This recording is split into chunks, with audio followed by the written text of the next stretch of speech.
Hello everyone and welcome back to another video from Finance and Crypto Guide. In this video, I'm going to show you how to log out from your Remitly account if you haven't done so on a device. So let's get started right away. First of all, in order to log out, access the device within which you are logged into your account and then open up the Remitly application. Once you open up the application, you will directly be taken into your account if you have not logged out.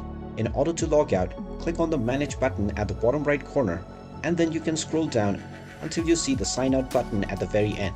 Go ahead and tap on it and now you will be logged out from your account right away.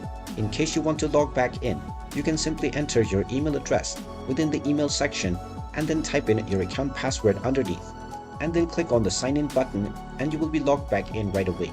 And there you have it. That is how easy it is to log out from your account on the Remitly application.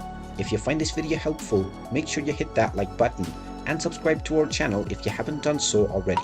Also ring that notification bell to never miss another update from us. Thank you for watching and I will see you again in the next video.